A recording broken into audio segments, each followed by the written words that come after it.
Bismillahirrahmanirrahim. Alhamdulillahilladzi farada alaina as-siyam. Asyhadu an la ilaha illallah, asyhadu anna Muhammadan abduhu wa rasuluh. Allahumma shalli ala sayyidina Muhammad wa ala alihi wa ashabihi ajma'in. Amma ba'du.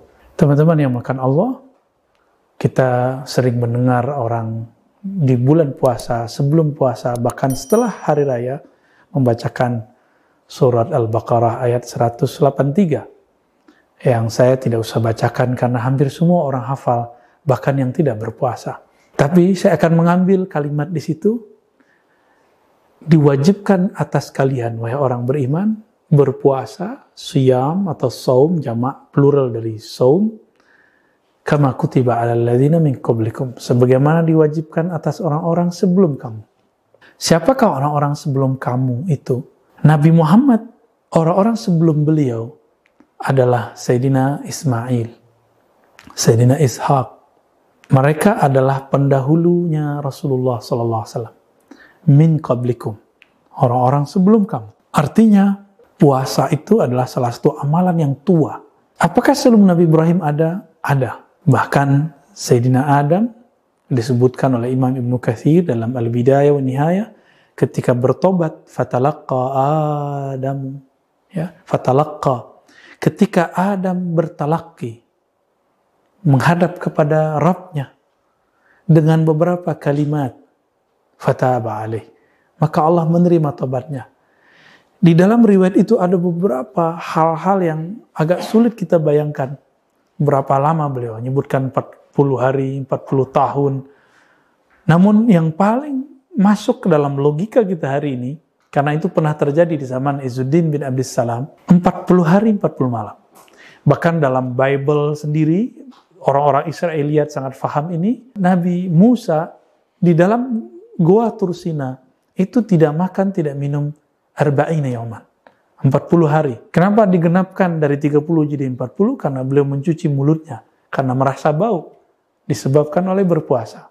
Dan itu riwayatnya sahih. Teman-teman yang makan Allah, maka yang pertama berpuasa di muka bumi ini adalah Sayyidina Adam. Beliaulah khalifatullah fil ard, khalifah Allah pertama di bumi, yang kemudian dia berpuasa sebagai bentuk pertobatan. Jadi puasa itu adalah bentuk cara kembali kepada Allah. Dengan cara memutuskan hubungan diri dari selain Allah, itulah yang disebut salah satu tobatnya badan. Jadi tobatnya badan adalah puasa. Puasa ini jadi masalah lagi. Ternyata puasa bukanlah bahasa Arab. Puasa dari bahasa Sanskerta lagi. Upawasa atau taqarrub ila wahidil ahad. Mendekatkan diri kepada yang Maha Esa. Upa itu taqarrub, wasa Sang Maha Esa. Dan ternyata sama di dalam Al-Quran. Bukan cocok logi karena memang agama Brahmana ini menurut Imam Al-Jili adalah agama warisan Nabi Ibrahim. Meskipun kemudian ada perubahan, sebagaimana terjadi perubahan dalam agama-agama Semitik. Apa itu? La'allakum tattaqun. Puasa itu agar kamu menjadi orang yang dekat kepada Allah dengan takwa. Berarti maknanya sama. Dan ini disebut munasabat as-sahihah. Kesamaan, kesesuaian yang sahih.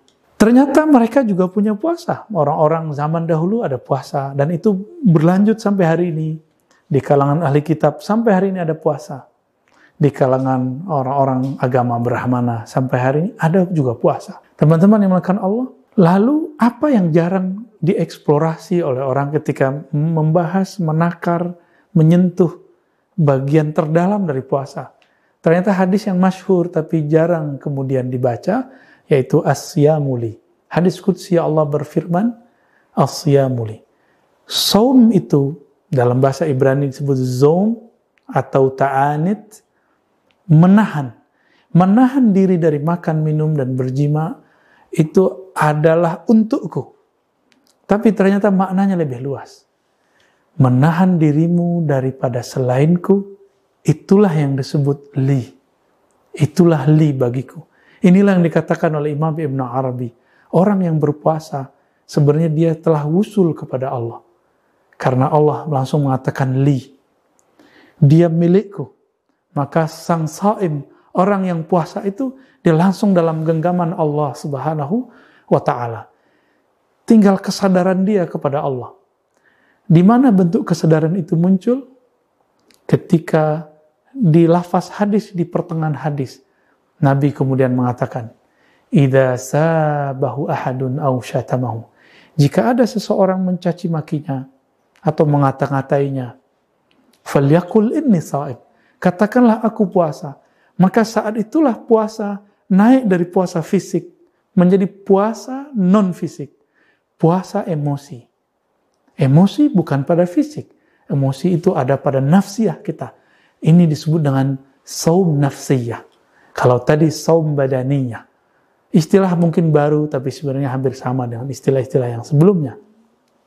Selama ini kita baru puasa lapar haus. Disebut saum badaniyah.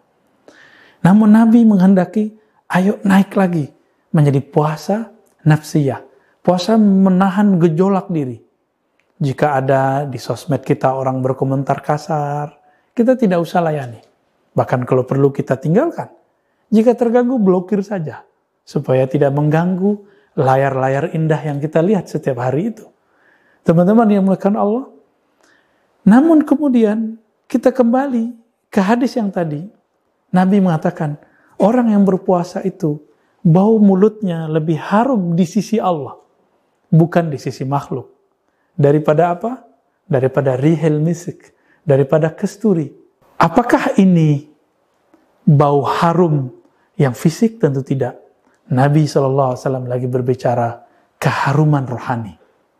Keharuman yang dulu Sayyidina Musa pernah terlewatkan. Jadi beliau ketika 30 hari tercium olehnya bau mulutnya. Lalu beliau bersiwak. Apa kata Allah lewat malaikat? Engkau sempurnakan 10 hari lagi. Itu sebabnya Nabiullah Musa mengenapkan menjadi 40 hari. Karena beliau terganggu oleh bau mulutnya. Padahal Allah suka dengan bau mulut itu. Sahabat-sahabat yang dimuliakan Allah, maka 3 poin di hadis ini. Pertama, Allah mengatakan, puasamu itu, puasa apa? Inilah puasa yang boleh kita sebut puasa qalbu, puasa ruh. Puasa qalbu dan ruh yang membuang selain Allah dari dirinya, dari dalam qalbunya. Inilah yang kemudian membuat Allah mengatakan, kamu milikku. Dan yang kedua, puasa nafsiyah. Puasa orang-orang yang menjaga dirinya dari gejolak hawa nafsunya. Dan yang ketiga, rahasia puasa itu membuat bau mulutnya harum. Karena orang-orang yang berpuasa, dia tidak mengatakan kata-kata yang kasar. Dia tidak menggosipkan orang lain. Dia tidak merendahkan orang lain. Inilah keharuman hakiki dari orang-orang yang saim. Mari capai puasa seperti ini, puasa yang Allah mau, puasa yang Nabi terapkan. Nabi khuluqul Quran. Itulah hakikat puasa Nabi SAW. Semoga kita sampai kepada taraf itu. Sallallahu ala Muhammad. Assalamualaikum warahmatullahi wabarakatuh.